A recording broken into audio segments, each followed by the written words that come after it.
Hi there, everybody. And of course, you already know we got Erica back with us tonight from Unsung Horrors. Erica, thanks for coming back. Of course. Thanks for having me. Well, biggest thing, I mean, it's been, the middle of the Indiegogo was last time you were here, and we got this. We got a cover reveal. Yes. This is a big deal. This is freaking gorgeous. Yeah. Haunt Love just killed it. I mean, I gave him like zero direction. I was like, I don't know, just dead kids and you do the thing that you do. And yeah, he came up with that. And there is actually an alternate cover that he came up with that's drastically different. And I am going to be making stickers out of those and Oh, sending nice. those out with the for the backers for that. So I'm keeping that one close to the chest though, because it's fun. Nice. So Yeah, this looks genuinely great. And for those that didn't see the Shelf Shock Rewind Awards, Haunt Love actually had an appearance in there. yep, And now you've got an award-winning designer behind your book cover. That's pretty freaking awesome. I do. Can I Yeah, use the this little is Shelf Shock logo in there and put like yeah, of award course. winning? I'm very very happy for you. It sincerely looks great, and I first of all, how do you feel like it went now that it's behind you with the whole Indiegogo thing? I'm still a little shocked at how well it went, and I'm still getting a few people trickling in that are saying, "Oh, I'm bummed I missed Yeah, the campaign. When is it going to be available?" I'm trying not to be like too specific because I still don't know exactly. Justin's still working on the layout, and uh, once it goes off to the printer, who knows? The way that supply chain is right now, how long it's going to yep. take. So I've been telling people, best case scenario is June, but more realistically, it's probably going to be later than that. But Yeah. we'll see. You never know. Seems like It's been everything a is at great. least slightly delayed lately. Yeah, but I mean, I feel like 2023 is my year, so maybe the cards will align and everything will ship super quickly, just for me. Well, on that note, how's everything else been going? I know you've been going to some screenings and watching a shit ton of stuff. Yeah, yeah, just the usual. Yeah, it's been nice just not having a lot of well, actually, I mean, I kind of traded off the book writing for some other projects. So I just turned in another essay that's going to be in a booklet coming out in a release later this year. Nice. And right now I'm working on a video essay for another release that I'm really excited about. So, Awesome. yeah, so keeping busy still. That's fantastic. Yeah. Everybody in the chat, I wanted to let you know about one thing. We've had a couple people already ask, are we going to midnight Eastern for the Vinegar Syndrome announcements? There is a second stream. Erica and I are going to be done somewhere around probably 11-ish Eastern. And then we will come back, or I will come back in that second stream. And that one's going to start at 11:30 Eastern. And a friend of both of ours, Celeste de la Cabra, is going to be joining us for the Vinegar Syndrome stream tonight. So we're going to do that. Media Membrane asks, when is the essay for the new Children of the Corn film coming Oh, out? come on. Look, it's in the book. That's enough. All right. That's all that movie gets. Stupid fucking Children of the Corn. How bad is it? Because It's horrible. obviously you didn't give like a detailed review in the Discord. It's clearly just slapdash put together, and the problem with it too is that every character is an exaggeration, and it's just it's made by someone who doesn't know how to write dialogue, and the child actors are usually bad, so usually you're not going to come out too well if you have them, but it just I don't know. I already put it on my head. I forgot why I hated it. I just know I did. I'll I, I've champion. not caught up on the whole. I've not caught up on the whole franchise. I know that you have, and that's Mhm. I can't even say I'm jealous, but You shouldn't be. No. I've never loved really any of them. I don't even understand how the first one hit for so many people back in the Yeah. day. I think it's Stephen King syndrome. People just kind of latch Yeah, onto it. I don't think it's that good at all. I will, and I've said this many times, I will die on the hill that part 3 is good and it's the best in the series. That one's super fun. It's got effects by Screaming Mad George in it. yeah. Um, it's so 90s, and I hate the 90s, like fashion, movies, music, all of it, but it's it's so endearing because it is so 90s. So I'll defend part 3, but everything else I'm like, and there's part 2 has that lady, the old lady in the wheelchair flying through a window. So there's that. But everything else, no. Like It's a Children of the minor Corn, positive.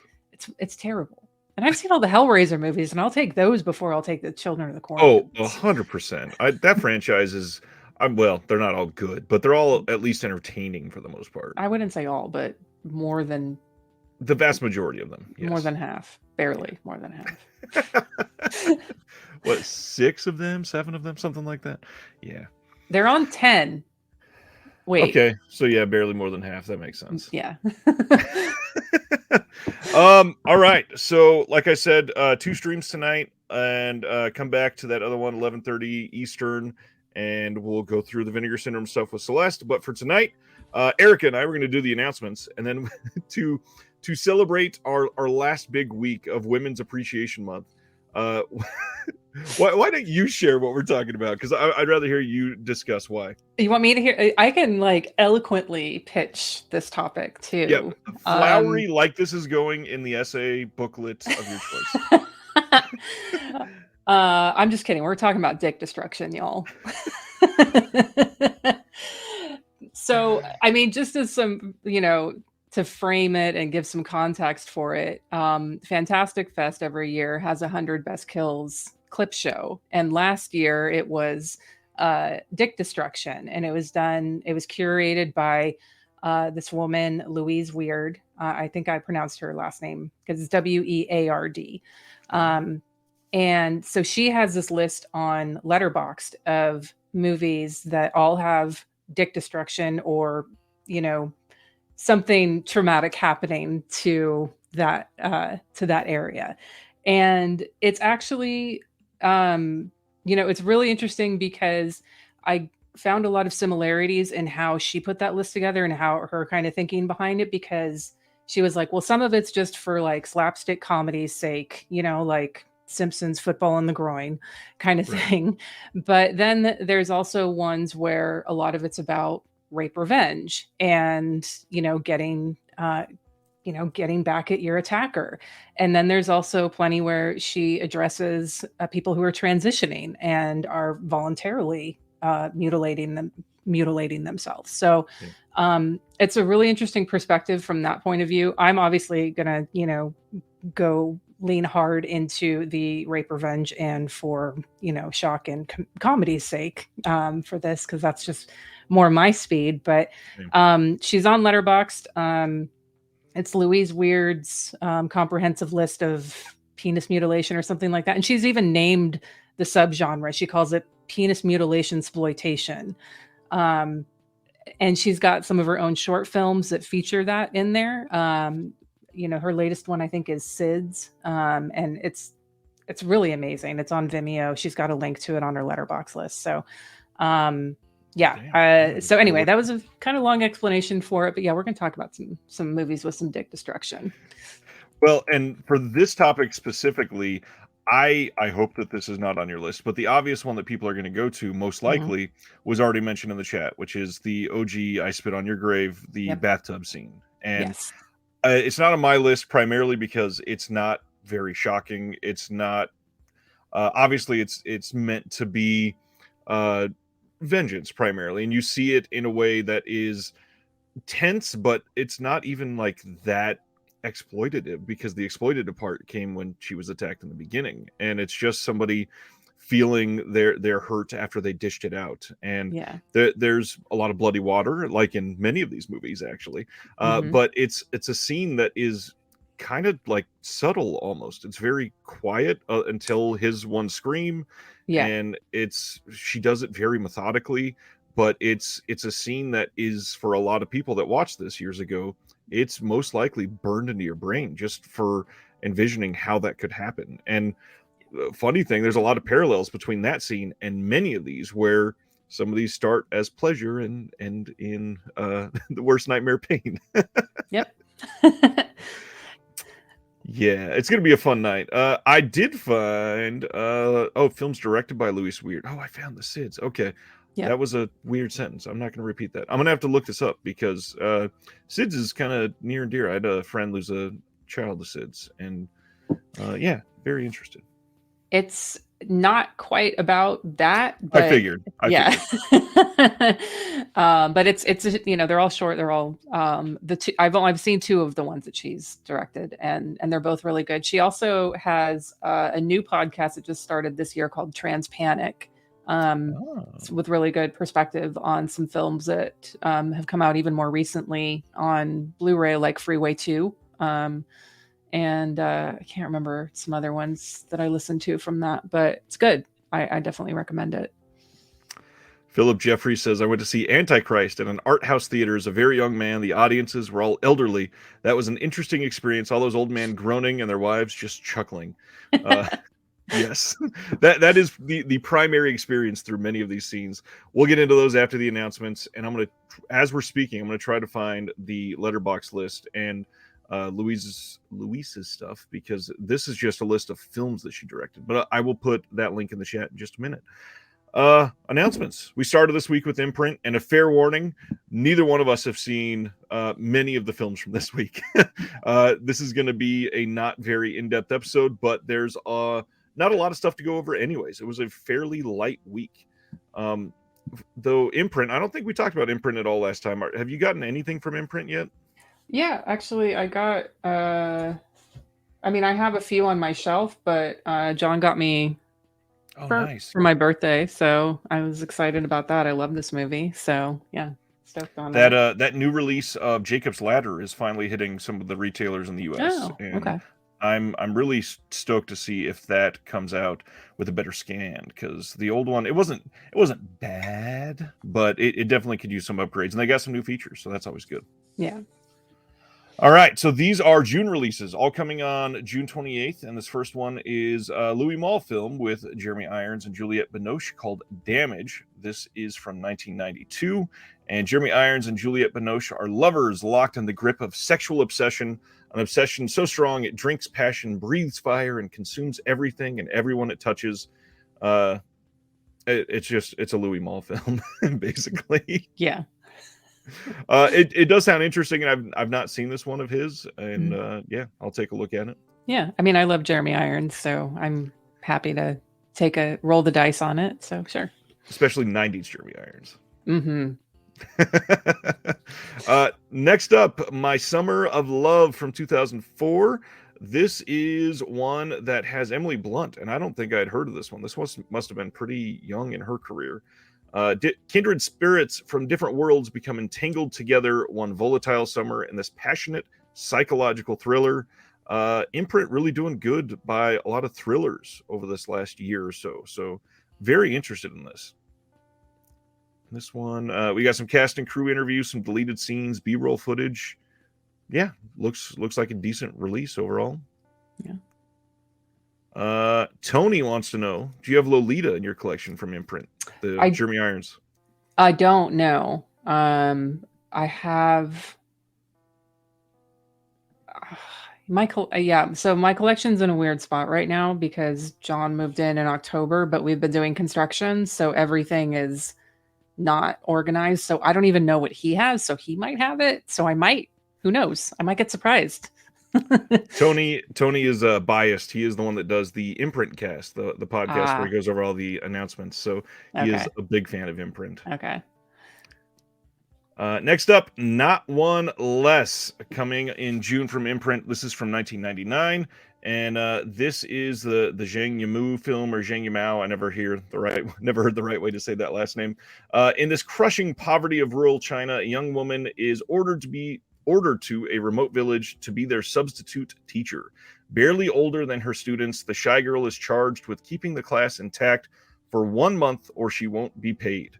Faced with overwhelming family debt, her biggest little troublemaker disappears into the city to find work. The stubborn teacher, however, is determined to follow the boy and bring him back to school. Once in the city, her simple peasant pleas fall on deaf ears, and only when the local television station sympathizes does her search bear fruit. And obviously, I'm not sure if you're familiar with any of Zhang Yimou's films, but wonderful filmmaker, beautiful, beautiful cinematography. So I'm very curious to see this one. Okay. And Eric, the Asian movie enthusiast, who I haven't seen in a long time, hello, welcome, says possibly their best movie, which that is enticing. Philip says Tony is so biased. Love that. Next up is Milena. This is from 2000 and stars Monica Bellucci with a very provocative cover on the inside there. Yeah, side boob. Good for them. For imprint too. That's pretty rare for imprint. This says Monica Bellucci stars in the story of the most beautiful woman in an Italian village who becomes the subject of malicious gossip among the lustful townsmen and their jealous wives, because of course. But only her most ardent admirer will learn the untold true story of the mysterious and elusive Milena, who inspires new heights of compassion, courage, and independence. And the one that directed Cinema Paradiso, which that is very interesting. Yeah. Let's see. Philip had one of his Monica Bellucci dreams last night, I guess. This one, I was not ready to see this one announced. Very, very surprised by this. Leap from 2020 is getting an imprint release. This is a Gong Li film, and it's a sports-themed movie chronicling the development of China's ladies volleyball team. From the 80s to its current status as one of the powerhouses in the international women's game. I don't think I've ever seen a volleyball film, unless you count Top Gun. Yeah, no. Go sports. Go Red Team. And then probably the physically largest announcement of the month from imprint is The Bounty from 1984 with a stacked cast. This is coming in a hard box with unique artwork and a booklet with the original press kit on it. And this is from we got Anthony Hopkins, Mel Gibson, Daniel Day-Lewis, Liam Neeson, Laurence Olivier, and this looks fantastic. We have an audio commentary by the director and production designer, audio commentary by Stephen Walters. There's a making of from 1984. There is a visual essay from 2004 narrated by Stephen Walters. And then they have all these new things. We got a new interview with the director, new featurette on the history of film adaptations of The Bounty, new featurette on the film score. There's a 1981 documentary surrounding the construction of the Bounty, which is a replica ship and the early development of the film. 1984 documentary on the voyage from New Zealand to Tahiti, where they delivered the Bounty replica for shooting this. New interview with a maritime historian, which is pretty cool. Stephen Walters is a maritime historian now, I guess. And then a new 90-minute feature with the cast and crew. That's a lot for this movie. Yeah. Like I'm more interested in the features than the movie. You're not all about Mel Gibson in 2023? Kind of not, I mean. Oh, wow. All of the innuendos tonight. Physically largest announcement was my nickname in college, says Paul Higgins. That was a great response to you. Anthony says, were you the big man on campus? Moving right along, from imprint to superhero movies, we are getting a 4K steelbook for Shazam! Fury of the Gods. That is coming in June on 4K. You can get that at Best Buy right now. Over the weekend, there was a spotlight on Canadian International Pictures that I hope everybody got caught up on. And of course, that's past it. And then my favorite announcement of the week. I can't wait to have this in my hand because I love this freaking movie. May 30th, Kino Lorber is giving us Night of the Hunter on 4K. This gets an audio commentary by Tim Lucas. There is filmmaker Ernest Dickerson on The Night of the Hunter. This is on the Blu-ray. Kathy Garver on The Night of the Hunter is also on the Blu-ray. Not very much new on this, but this is one of the most beautiful films of all time. I can't wait to own this again. Yeah. What do you think of Night of the Hunter? I love this movie. Honestly, like if I didn't have my rule of, keep them where the judge can't see them, I would have the love-hate on my knuckles too. Like I love this movie so much. That's a good rule. Yeah. Night of the Hunter is genuinely a perfect movie, I think. There's not much that I can critique about this. Yeah. Robert Mitchum is terrifying in an oddly Midwestern way. Some of the scenes, like the underwater scene, is still chilling to this day. And again, 4K on this is going to make it shine. Yeah. Cannot wait. We are continuing down the Burt Reynolds path with Kino Lorber. They are giving us Starting Over from 1979, and no release date on this. This also has Candice Bergen in it, and I don't know anything about this because I have not watched too many Burt Reynolds films. Are you a Burt Reynolds mustache fan? I mean, yeah. I mean, I'll jump off Franco Nero's mustache and ride that one every now and then. But like, you know, I haven't seen too many of his films. But if Franco Nero's still there, I mean, he's never going to die. You know that, that's right? True. He's not allowed. No. Yeah. Come on, Ryan. Keeping it going with the Burt Reynolds, they are giving us Paternity from 1981 with Burt. And this one has Beverly D'Angelo and Norman Fell, and a creepy poster with the mustache pointing at you saying he wants you to have his baby. Yeah, no thanks, Burt. Sorry. Yeah. I mean, I just don't want babies in general. So, I mean. Smart. They might end up in your book. Coming on May 31st from Via Vision, which is the imprint parent company, we are getting a special collector's ultimate edition of Wolf Creek. And just a fair warning for everybody, it looks like the disc is the same as what they have released previously. This is one of those movies that has gotten releases to death, especially out of Australia, since it's an Australian film. Wonderful movie. This is getting both cuts of the film. It's going to be individually numbered, has this big 3D lenticular hard case and some art cards. What do you think of Wolf Creek? I like it fine. I mean, I saw this announcement and I was like, oh, that's just, collector bait right there. That's all I could think about the release. I haven't seen Wolf Creek since it came out. I remember thinking it was okay, so I might be due for a rewatch on it, but have you seen anything else from the rest of the franchise? I don't think so. I don't think the first one stuck with me enough for me to do that, but if I rewatch the first one, then maybe I'll be more inclined to watch the others. The second film has a pretty gnarly dick destruction scene. Oh, okay. And then this is not super common. It's getting a little more common with what we're getting nowadays. But Wolf Creek actually had a TV show, and the second season might actually be the best of Wolf Creek, which is odd. But yeah, it's actually decent. I like the first one fine too. It's not a classic necessarily. I will say it's a pretty good villain. He's pretty sinister, but it's not necessarily iconic either. Yeah. John asked if I'm going to see The Pope's Exorcist since Nero's in it, and yeah, I saw the trailer for that. I can't remember what we were at the theater seeing, and the trailer came on and my eyes were just rolling in my head. I was like, okay. And then Franco Nero came on. I was like, oh fuck, now I gotta see it. But what about Renfield? That's one I'm curious what you're thinking. I'm good. No Nick Cage? I mean, I like Nick Cage. I thought I loved Pig, but yes.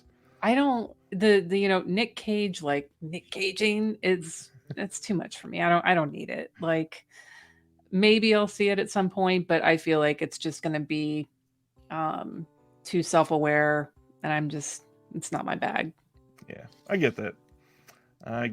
But also it's Nick Cage, so it's tough. May 22nd, Third Window Films is giving us Go from 2001. This is the first Blu-ray release in the entire world. This is being called a contemporary Japanese classic. And this is based on the award-winning novel by Kazuki Kaneshiro. This says Shugihara feels more like a misfit than most high school students, being the son of a Japanese mother and a North Korean father. Changing schools does not help much, as he is simply taunted by a different group of kids. Fortunately, his father has given him boxing lessons to keep the bullies at bay. When Shugihara falls for the popular Sakurai, and she seems interested in him, he sees the possibility of being accepted. This was the submission for the Japanese official submission for the 74th Academy Awards in 2002. I've not seen this one, but I've heard it's pretty damn great. Okay. I haven't seen it or even heard of it, actually. So, Third Window Films does great stuff, though, and always needs more support. Oh yeah, and, I've pitched them a few things in our Blu-ray wish list episodes. So come on, Third Window. Asian movie enthusiast, who is the expert on all these, chimes in and says it's a good movie. It's been a while since he's seen it. That's nice. Let's see. I feel like, yeah, Jonathan in the chat says Pope's Exorcist trailer was the second of 3 demon possession movie trailers in a row. Yeah. There's a lot of it right now. Yeah, so John, we were at the movies and like I can't even remember what the movies were now, but yeah, it was the second of 3 and I was like, is this all that's coming out now for new horror? I think Evil Dead Rise was probably one of them. Yep.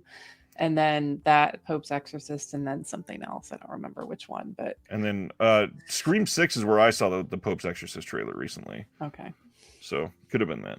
It might have been Terror Tuesday. I don't know what we saw. I didn't see Scream 6. John did though, so yeah. Alrighty. This one is interesting. So A24 is releasing a 4K of The Lighthouse. First off, is this your sort of film? Mm-hmm. Good. Yeah, I got to see this at when it premiered at Fantastic Fest. Oh, nice. And the theater, it was a secret screening. The theater was packed. Robert Eggers was there. Oh, wow. And I had the worst seat. I was in like the second row and I was in between like 2 huge guys and I just like had my popcorn like this and I was so happy though. Yeah, I think it's a great movie. So in classic A24 style, this it looks gorgeous. The art style on it is amazing. It's going to be one of the larger releases like that original Midsommar release.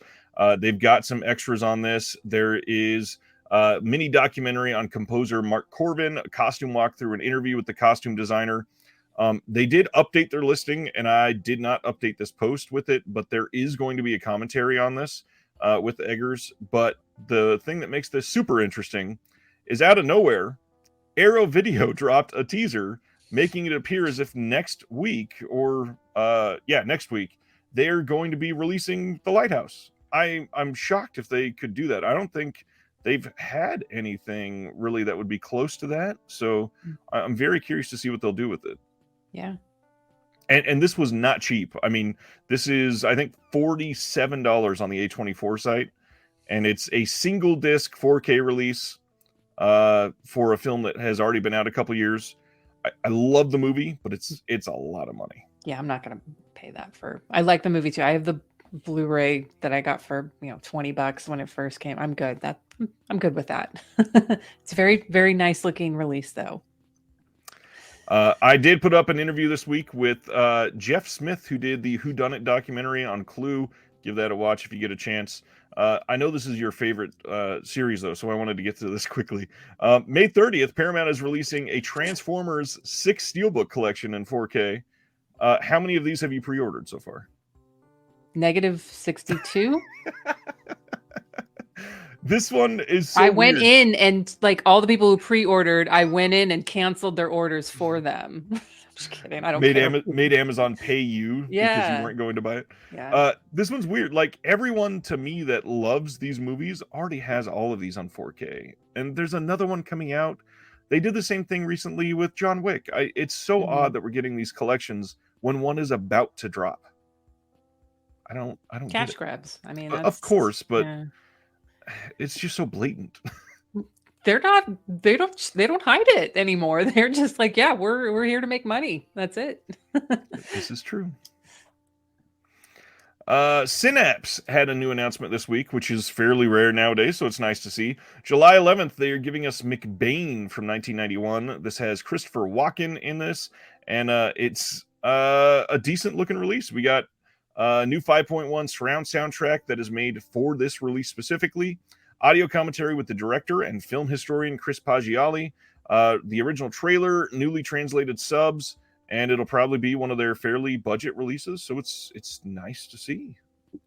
Overall, Synapse. It doesn't look like the rest of their filmography so far that they've put out. It's odd, but I mean, no one said that you have to stay in your lane, so good for them. Yeah, glad we're getting it. Next up, the 14th entry in film noir, the Dark Side of Cinema series from Kino. We got some details that's coming out on May 30th. This has a new 2K master on Appointment with a Shadow, and that's the only new master that they listed. So That should tell you the other two are still going to be pretty old masters, probably. New audio commentary for Undercover Girl by Julie Kurgo. New audio commentary for One Way Street by Lee Gambin and costume historian Alyssa Rose. New audio commentary for Appointment with the Shadow by David Del Valle and filmmaker David Decateau. And then some trailers.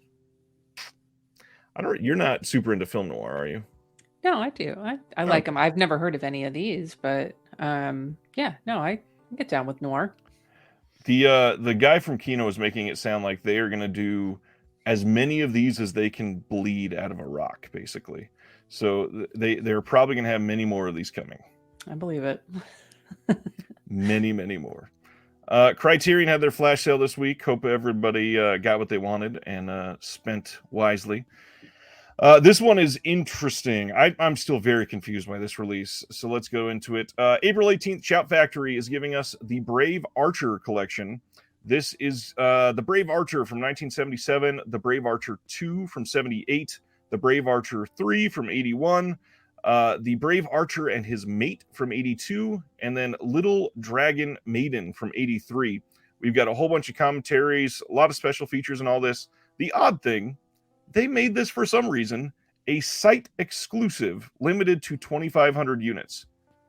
Martial arts films are like the hottest thing in physical media right now. Why are we limiting this to just the Shout Factory website? I don't think they make good choices. No. I'm very confused. I would not be surprised if 88 Films released this soon, especially because they've done a lot of the other Shaw Brothers films. They'd likely have either the licenses already or the ability to get the licenses for the UK. Just for anybody that is out of the US and worried about picking this up, because Shout Factory doesn't send their stuff directly outside of the US for many of their releases. This one's odd, very odd. I'm shocked. Yeah, I have the first one from 88 Films sitting unopened on my shelf. So I'll let the collectors at it, since it's, site exclusive 2,500. I'm like, I'm good. The weird thing, their site exclusives have not been selling as well. People are finally seeming to answer with their wallet a little bit. And I'm hoping that changes some things. But this seems like the most egregious of them all. This martial arts films are selling like crazy from every other label. And they're like, let's just limit it. And the worst thing, they just updated their website, and it's horrible to walk through at the moment. And now everybody that wants this has to go to their website. Come look at our new shitty website. If you really want this. Another Burt Reynolds film, The Longest Yard, is coming. This one on 4K on May 16th from Kino. This one has a new audio commentary with Elaine Silver and James Orsini, authors of Whatever Happened to Robert Aldrich. There is another audio commentary on here by Burt Reynolds and Albert S. Ruddy. There's some featurettes on the Blu-ray. And if you're into The Longest Yard, this is probably the best release for this. I got to admit, they did pretty damn good with the cover art on this. I like it. That's Kino's not always the best, but this one looks pretty good for that. Yeah. Okay, so we were talking about Collector's Bait a minute ago. I don't know if you read this or saw it or anything. I saw the Batman and I tuned out. I was like, Batman, now I'm out next. Well, it's going to get much worse for you if you did not read this. So Manta Lab is trying to appeal to the people that are trying to limit waste, I think, and save money. These releases are the first release in a line that they are calling CP. First of all, worst abbreviation ever. Nothing should ever be abbreviated CP unless you want to be on a list.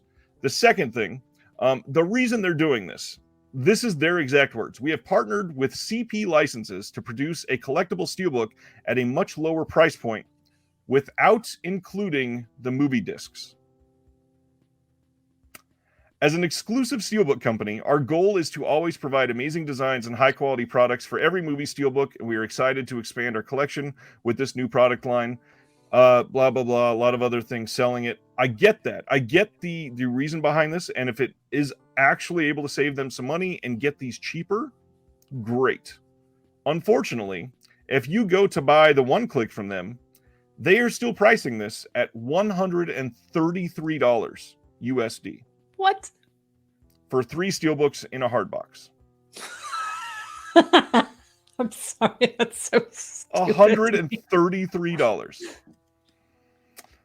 If you go and buy their lenticular full slip, their double lenticular, or their full slip box, those are going to be about $40 a piece for one little box and a steelbook with no disc.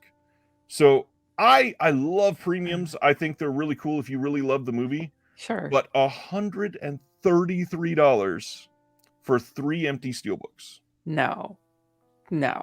Just no. I don't even know what else to say about this. Like, the sad thing is, I love the designs. Like, a lot of the stuff that they're doing here, it looks really cool. I'm sure it would be great to have.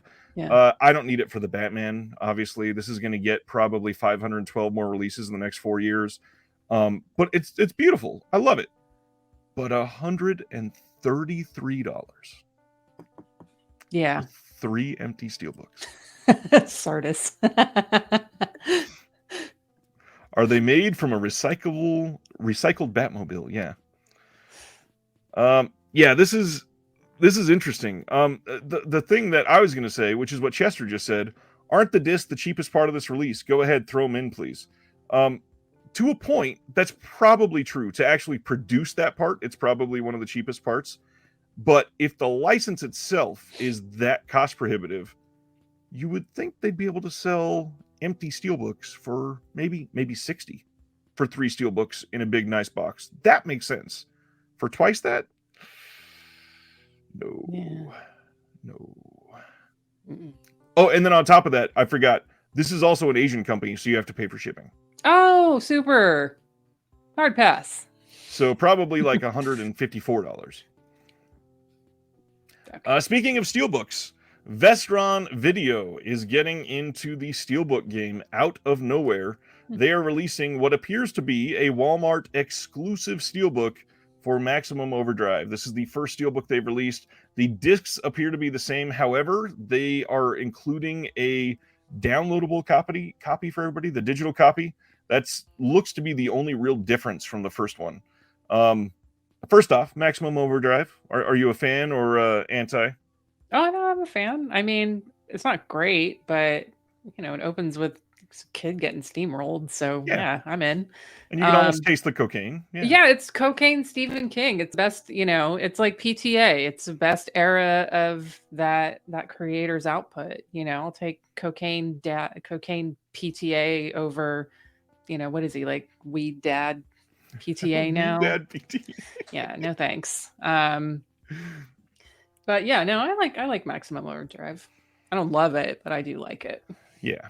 It's good. It's fun. It's fine. I'm into it. The interesting thing here is, as a Walmart exclusive steelbook, this is cheaper than when they released the slipcover version of this. And we're in the middle of inflation, everything.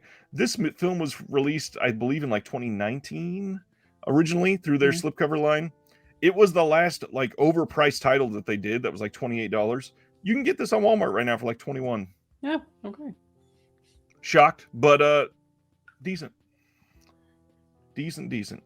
Warner Archive is hosting a sale over on Movie Zing at the moment. This is their 14th anniversary sale, and depending on how you look at it, this is an okay sale to a very meh sale. And if you live in Illinois, it's probably a very not worth it sale.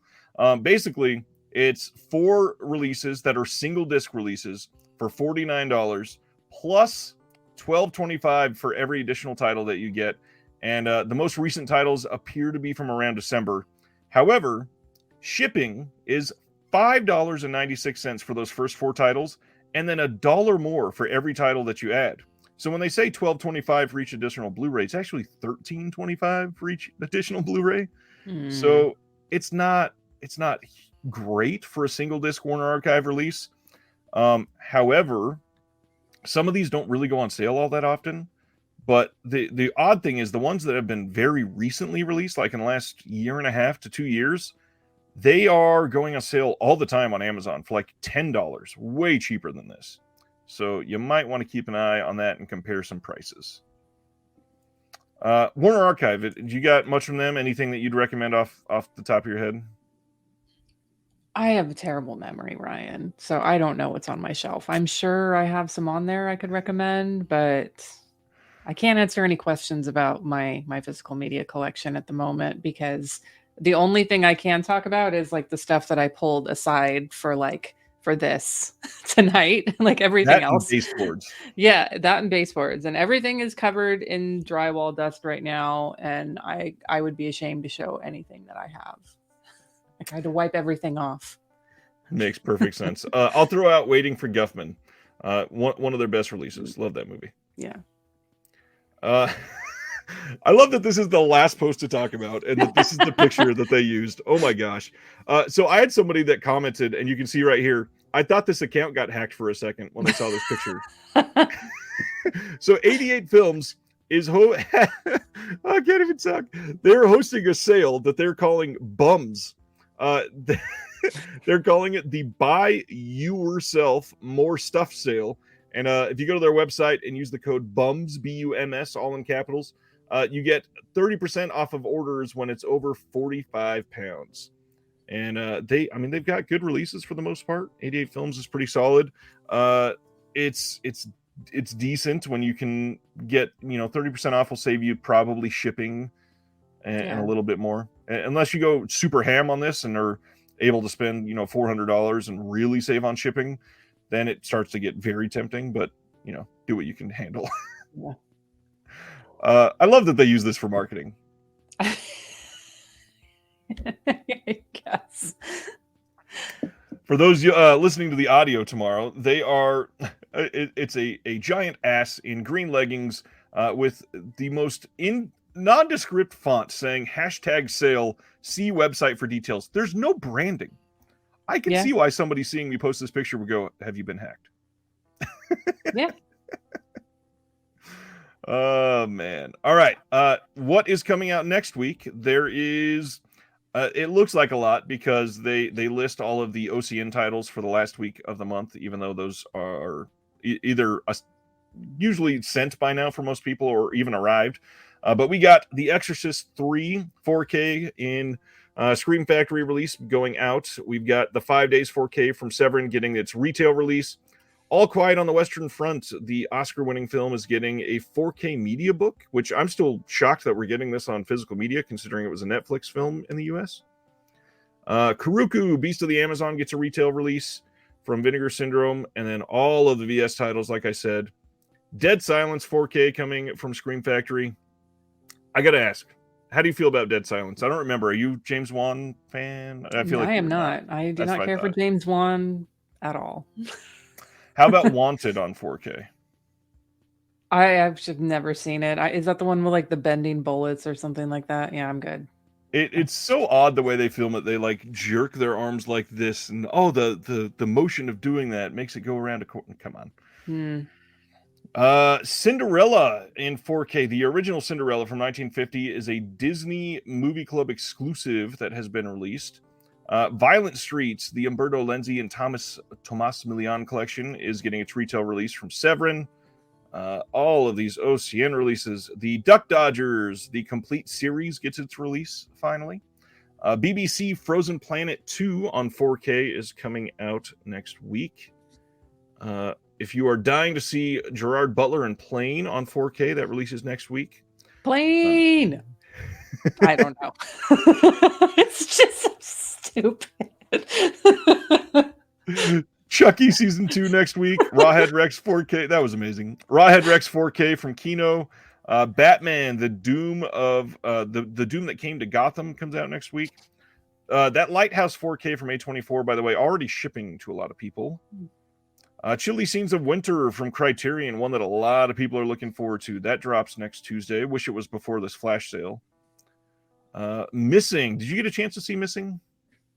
No, I saw the is that a sequel to Searching? Yeah. Okay, I saw that one and I thought it was actually pretty good. So I'm curious. I'll probably watch that. I'll probably wait till it gets to the library or something though. Yeah, all the reviews made it look like it's like on par with the first one, which was a surprisingly decent well-made movie. Yeah. If you are loving the 90s and looking to get Dawson's Creek, the complete series on Blu-ray from Mill Creek, next week is your opportunity. And that is the bulk of it, unless you really want to see G.I. Joe Retaliation in 4K next week. Another from Discotheque. That's another one that people have been looking forward to. That's next week. Knockabout from Arrow Video. Yeah, that's Calling Curse Meow. Or Nurse Meow. Wow. All right. Let's get into some dick destruction. I'll go first. So Erica usually has all of the deep cuts, so I tried to go with some of the more well-known scenes, and obviously on these there's going to be some spoilers, and I'm sure we'll talk about honorable mentions and ones that are very obvious afterwards.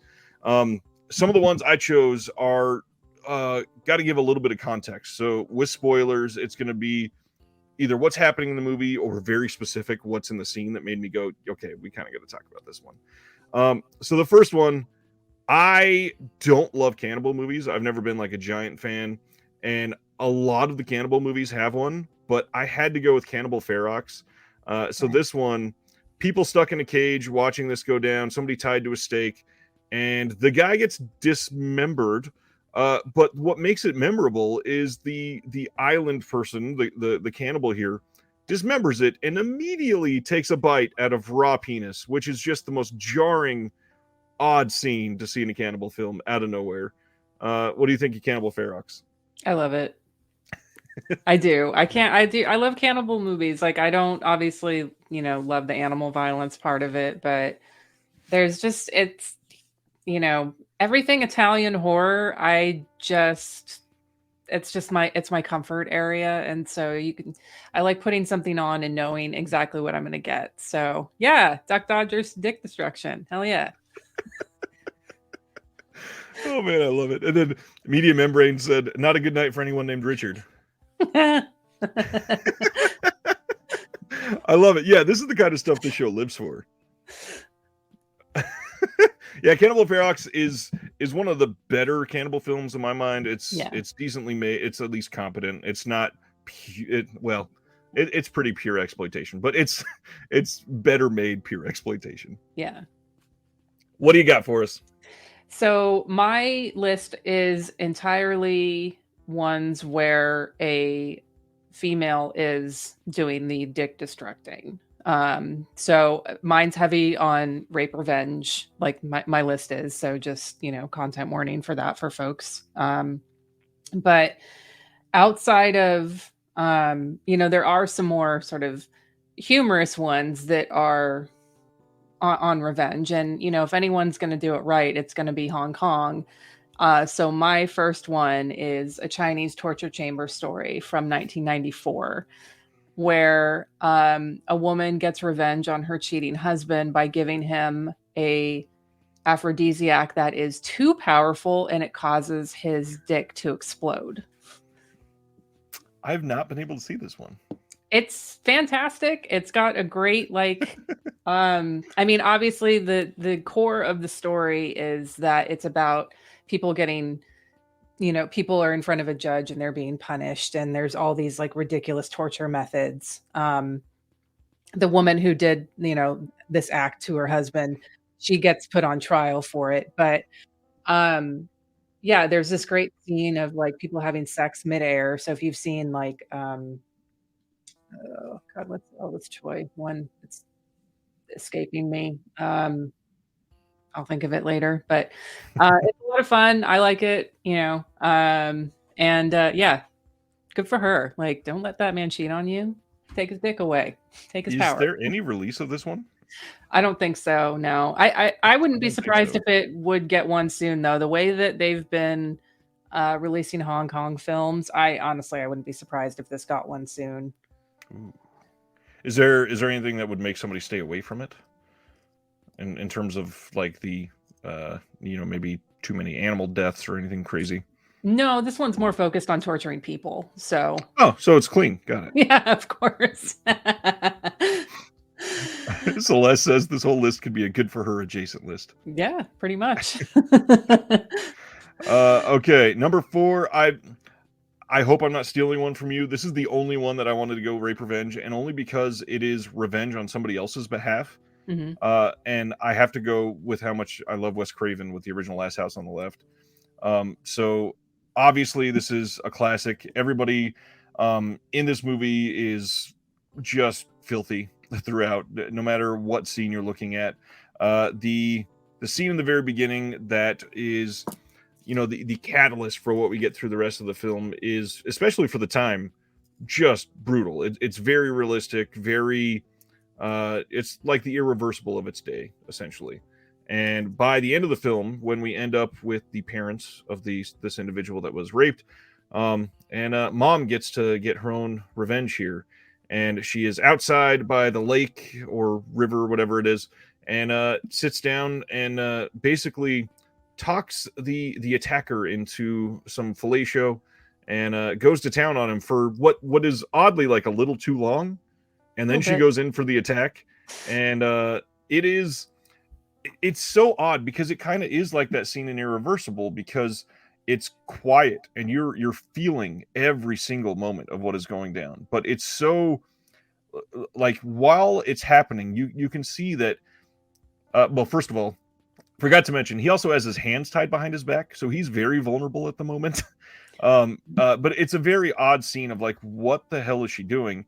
And then out of nowhere, this attack comes, and this revenge is carried out, and it's so cathartic. And we've talked about that on this channel quite a few times. But it's a really nice moment to, odd to describe it that way, nice moment to feel like the mom was able to come to the defense and get something back for this individual. So, Yeah. Last House on the Left, I'm sure you can speak more eloquently on it than I can off the cuff. I mean, it was on my honorable mention list, and I was like, I'll put that on my list if Ryan doesn't bring it up. But yeah, that was a hard movie for me to watch initially. You know, I saw it in my early 20s, and you know, I myself have been assaulted, and so like seeing something like that, before you're able to fully process your own trauma can sometimes be really difficult. Um, but there is something very cathartic about watching those films and seeing the revenge that happens Yeah. to it, but also seeing these people survive through it. So I think it's a really important film. I think people, focus, I mean, as they rightfully should to a certain extent, on the type of film that it is, an exploitation film. It's very raw. It's not for everyone, and I would never blame anybody who's like, I can't watch that film. I get it. Yep. Other people, certain people are in a different place. So yeah. We have multiple people that want to know where you got your shirt. Oh, it is a now defunct company. It was called Tease on Scene, or like mise en scène. But I have another one from them that's Scripto de Daria Nicolodi. Nice. I'm not going to tell people to like rip off like someone else's design, but really you can just like get a picture of it and like send it and get your own shirt made. So Yeah. I've seen people do that before. So, but yeah, no, love Roberta. I didn't put any of her movies on my list though. So Number 4. yes, mine. Sorry, I got my list on my phone, so I'm gonna be rude here for a second. Take your time. Yeah, so this is I remember, I think this came up in Discord at some point. Foxy Brown is not on my list, and that's because Pam Grier is not the one who cuts the dick off and puts it in the pickle jar. But Coffee is on my list because she shoots that fucker's dick off at the end. I love the nuance here. Oh, Pam Grier. Yeah, she's amazing. Yeah.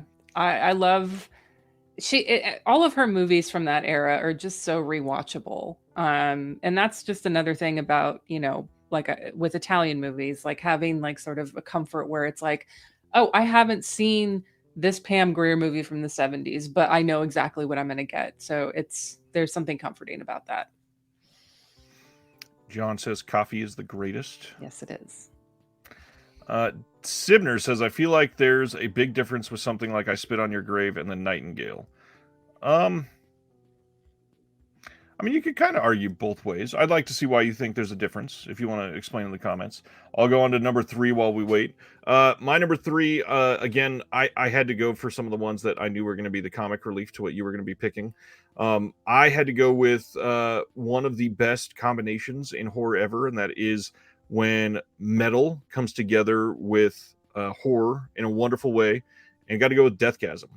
The scene in Deathgasm is where a zombie basically is standing there, Winnie the Poohing it, as the kids would say nowadays, just wearing a shirt and nothing else. And Yeah. the individual that is attacking the zombie walks up with a weed whacker and turns it into a tallywhacker and completely eviscerates this guy's member. And it is just so artfully done. It is something that you're like, I will never see that on TV, and then it comes up and you're like, they put that in a movie. That's remarkable. Deathgasm is great fun. If people haven't seen it, please seek it out. It got a good-ish release in the US from Dark Sky or MPI or somebody like that. It's on Raven Banner from Canada with a little bit better release if you're all about slipcovers and all that stuff. But fun movie. What do you think of Deathgasm? Haven't seen it? No, I've seen it. Against it? No, I'm not against it. That's just not my bag. I don't know what it was. It didn't click with me. And honestly, that a lot of new horror that happens with, like, there's a lot of hurdles anything post 1999 needs to overcome with me. So like it's not the movie's fault. It's just my taste is not aligned with whatever it is that they're doing is all. So yeah. I get it. I completely get it. Yeah. Sibner says, I feel like I Spit on Your Grave overdoes its point to where it's exploitative, whereas The Nightingale plays it in a more controlled manner as the catalyst for the story, not an extended showcase of the exploitation. But again, it's a male perspective, so I might be way off. I think maybe the biggest thing to keep in mind is probably when the films were made. I Spit on Your Grave being subversive for when it came out was one of the big points of that, and why it has such a lasting reputation. Yeah.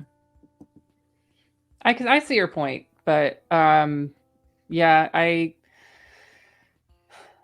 think I think those types of movies, it's what you bring into them a lot of times. So, I mean, I'm going to look at them a lot differently for sure than a cis white man or something, so it's just, I don't know. It's also very different situations in both films. Yeah. Obviously, I Spit on Your Grave is literally just a bunch of white dudes for shits and gigs, basically. And for The Nightingale, it's an attack, an affront on basically like class warfare. Yeah. Very all different. Right. Number 3, top some Deathgasm, I'm sure. I don't know. I'm going to go with my most tame pick because I don't want to save it for last. This is a movie I got to see at X Fest last year. The one that Exhumed Films puts on mid-year. Oh, nice. It's not their horror-thon. It's not a 24-hour. It's like noon to midnight. And they do just 8 random films, random genre or exploitation films. And this was, I think, the second one that they played. And it's called The Ladies Club from 1986. And it's got a lot of familiar faces in it. I forgot to write down who they are. But it's basically about a group of women who band together.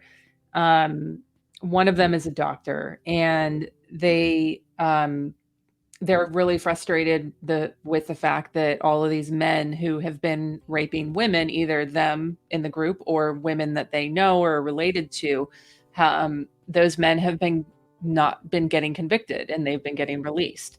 So they take it upon themselves to drug, kidnap, and castrate all of these men. They cut off their testicles to take away their hormones so that they're not, it takes away their inclination, which I don't know if just cutting off someone's nutsack is going to do that. I feel like there's something going on up here if it's more a power trip. Yeah. I bring it up only because it's unique, because it feels like something that my mom could watch and be like, that's a good message, you know, but at the same time, the movie is really frustrating, and this is kind of another reason that I wanted to bring it up is because um it kind of portrays rapists as like the stranger lurking in the corner, as being like the norm for rape, which Right. is not the case at all. Like most rapes happen by someone you know. Yep. You know, date rape. Like one of the ones that I didn't put on my list because there's no dick destruction in it, but one of my absolute favorite rape revenge movies, and I only have the VHS because it doesn't have a release, is Deep in the Heart. Hmm. It's an excellent, it's very Texan, it's very raw, but it's got probably one of the most realistic depictions of an assault that I've ever seen in a film. Because What for the year is that one from? 80, I can't, All maybe, IMD, all IMDb about while you thank look at you. it. It's got the thing is cut, so I can't see the year on this, but 83, it looks like. Is that okay. Karen Young? Yes. Huh. It's got an alternate title of Handgun. Mm-hmm. Yeah, that's the yeah, I like Deep in the Heart because it takes place in Texas and, you know. Yeah. But yeah, Handgun's the other title for it. It's probably still on YouTube. But yeah, it's great. Still on YouTube. Interesting. Yeah. I'll look that one up. Where is my list? There it is.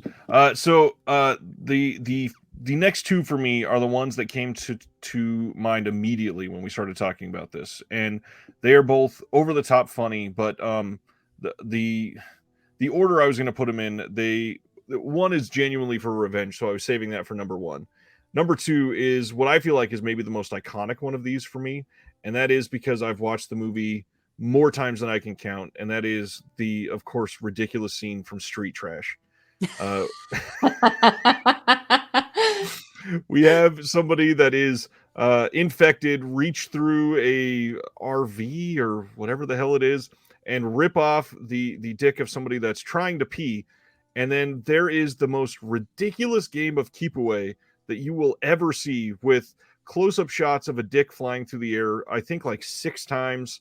A woman, one of the homeless women in this junkyard catches it and like puts it under her shirt for a second and just sits there and then throws it away again as she almost gets tackled. Street Trash is amazing. It's also awful and Yeah, it's just both of fun. those. It is so like, you know, it's famous for its goopy scenes, which I love. I love melt movies, Yeah. and this scene is just a moment of levity between weird WTF scenes in this movie, and I love this movie, and I really hope the whole Synapse is supposedly working on the Street Trash 4K. Mm. I hope that happens because Street Trash has always looked pretty damn rough, Yeah. and even with the good restoration, I'm sure they were not filming on very high quality film stock or anything. I just hope it's good. Yeah. Street Trash is fun. It's not like a brilliant film or anything. You're not going to get any wonderful morals out of it. It is just a shut off your brain and laugh for a good hour and a half film. Yeah. I almost wore my Street Trash tank top to this, but I was like, no, it's Women's Month. I got to represent with Roberta. So yeah. Nice. I went for all men with the Tarantino shirt. I'm an idiot. God, Ryan. Jeez. What It was the month do you closest think it shirt. is? I'm sorry. We get 1 month, Ryan. God. I'm wondering if she's going to use this one, but probably not because it's past 1999. Sibner says, I'm hoping Hostel 2 makes it. I would never put an Eli Roth movie on any list. Harsh. No, not. I like Eli Roth. I'm sorry. Well, I haven't seen all of his stuff. I shouldn't say it like that. I like what I've seen from him. All right. Good for you. What do we got at number 2? All right. I don't know what to put for number. I'm going in between the two. I'm going to save my best deep cut for number 1. I'll go number 2. Jess Franco. She killed in ecstasy from 19. She killed in ecstasy. 1971. Soledad Miranda, just beautiful. You know, her partner kills himself and she's out for revenge. He goes after Howard Vernon, and yeah, she gets intimate with him, and because he had something to do with the reason that her partner killed himself, and so she's going around and getting revenge the easiest and best way she knows possible, and she cuts off his dick in bed. And you don't see the actual cutting, but you see like his bloody crotch after the fact. So yeah, I picked Jess Jess Franco. Franco is not my favorite, but this I is one know, of, that's why I picked it. thank you. This is one of his better ones. I definitely appreciate this movie more than I think more than most. There's probably maybe two others I've liked more than this one from him. Yeah. But this one's a really good movie actually. It's Soledad Miranda is just incredible in pretty much everything. Yeah, this is a really good choice. I do kind of laugh at the people that think that Jess Franco was a little exploitative in what he did, but then if you watch a lot of these, he cuts away before a lot of the action, and this scene is one of them. And it's funny that he's remembered that way because it's not most, at least the ones I've seen, most of them they're not really heavy on that aspect. It's just he's a little absurdist in what he did. Yeah, for sure. No, not even Cabin Fever. That's not he's trying to, understand why I don't like Eli Roth. I'm not going to get into it. Just, anyway. You got some others on your side too. I know. Thank you. Night of the Demon. I love that one. And that honestly, if my list was not completely women inflicting the damage, I would have put Night of the Demon on my list. And probably RoboCop 2 as well, Paul. So yeah. Well, and we still have honorable mentions, so we'll actually hear kind of about both of those in just a minute. Oh, okay. Kevin says the opening scene in She Killed in Ecstasy, where Soledad is descending the stairs with her cape flowing behind her, is one of the most beautiful openings in film history. Yeah, it's good stuff. What's going on, Key-Ray? All right, you're up. Number one, yeah. To each their own. No, that's fair, is what he said. Okay, so my number one. This one is funny because it's kind of revenge, but it's not. It's more like cinematic revenge.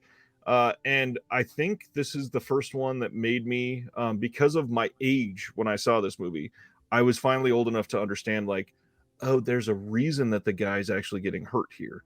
And because of my my stupid upbringing, where a lot of the stuff was sheltered from me, I didn't understand the artistic side of a lot of these.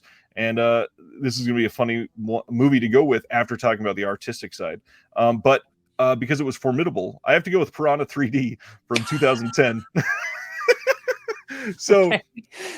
I have always hated Jerry O'Connell pretty much in everything that he does. He's always this awful character. He's always skeezy. He's always the random person that comes in and just makes you feel uncomfortable in every single scene. And he really, really is just gross in this movie. And oh god, does he get his comeuppance. So Jerry O'Connell is in the water with a bunch of these CGI, terrible CGI piranha, and gets attacked. And in this, he starts yelling out, "They got my penis," multiple times, which is the most obvious line ever. But then they show him on the bow of this deck, the bow of the ship or boat that they're on, whatever. And the CGI makes it look like everything from his waist down has just been fully eviscerated. Then, because this film is so heavy on 3D, which honestly, the 3D was decent in this movie, I got to admit, they go underwater and you see a piranha come up to this CGI, like really awful CGI penis, and eat it, go off screen, and then come back and literally burp, and the dick comes back at the screen. Oh my gosh.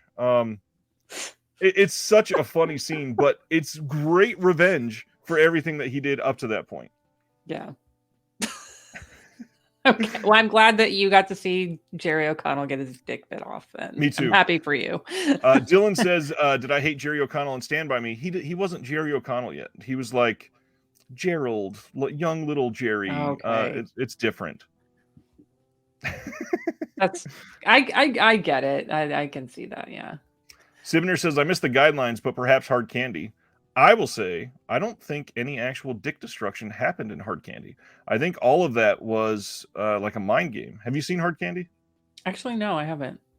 It's Elliot Page and Patrick Wilson, and Yeah. um, in the film they had Patrick Wilson laying down on a table.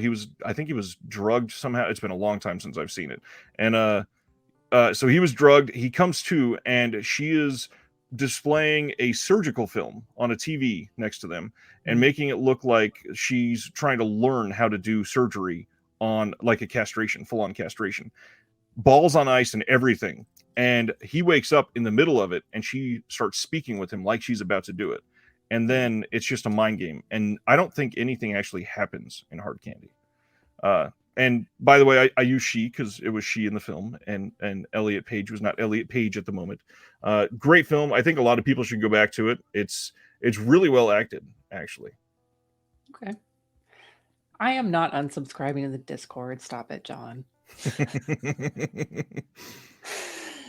No, I haven't seen Hard Candy, but I mean, I'm interested. And I think, some people are asking about like, well, what's the guidelines here? There's really not, it's really It's just just fun. we're just like the source of this or the inspiration is from Louise Weird's list on Letterboxd of dick destruction movies. And it's really just like my personal guidelines for this, like that I, decided on was like I want to do all ones where a female is inflicting the damage, and mainly for like the revenge aspect of it. But I mean there's definitely other ones that I appreciate a lot that that have come up in here for sure. And there's definitely ones that I think are important to talk about when it comes to mutilation, ones that are on her list like Glenn or Glenda, Let Me Die a Woman, things like that. So that list on Letterbox, it's honestly, it's my second or third, no, it's my third, second or third favorite list on Letterbox. Obviously, My Child Kills One is my first favorite one.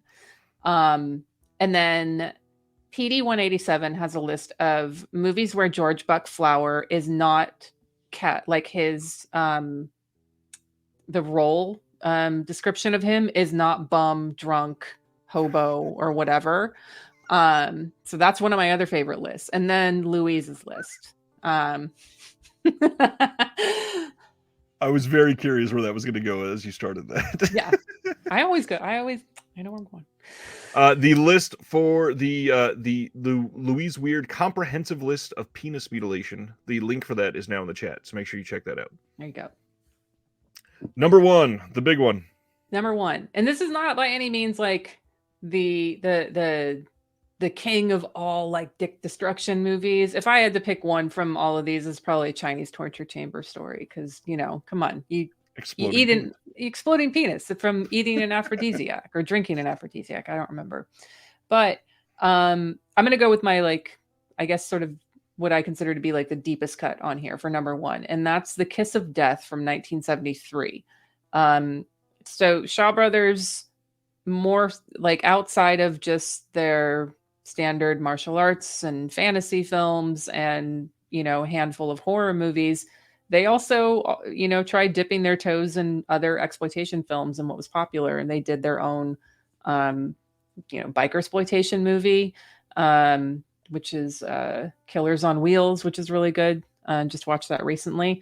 But The Kiss of Death is their rape revenge movie, and it's about a woman who is gang raped, and she later asks a former kung fu fighter played by Lo Lei to train her so that she can get revenge against all of the men who raped her.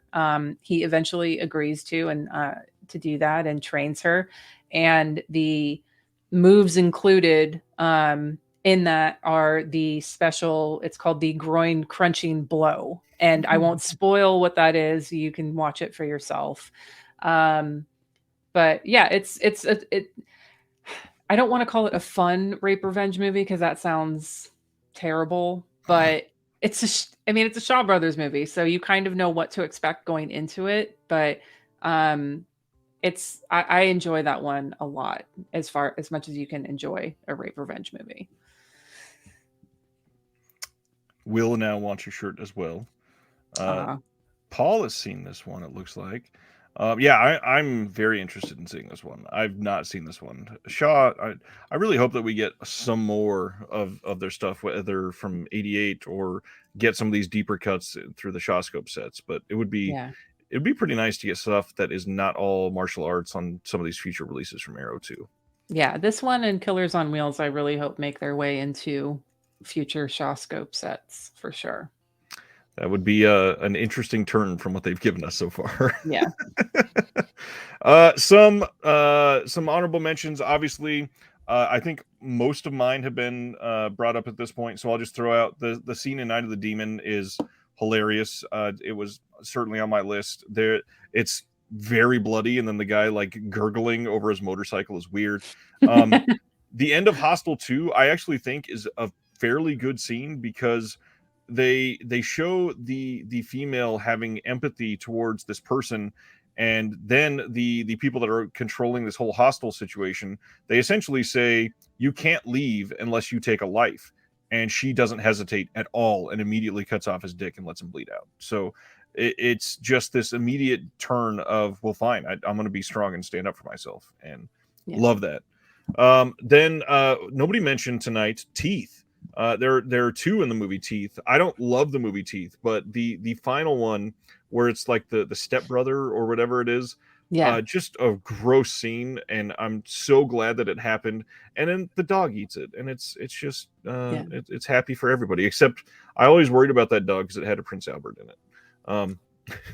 That's true. Yeah. The Oh, last thing, everybody mentioned RoboCop. I did want to point out, if you have not seen it, there is, and I'm sure you've seen it just because it's amazing.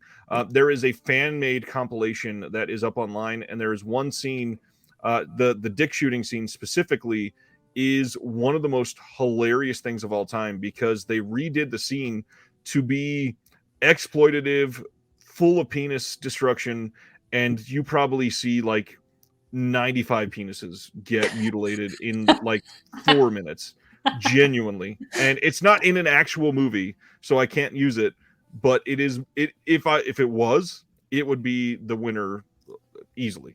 yeah.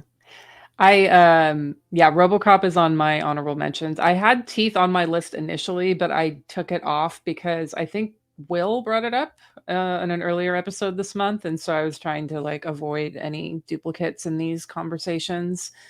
Um, Serbian film was on my honorable mention list as well. John just mentioned that one.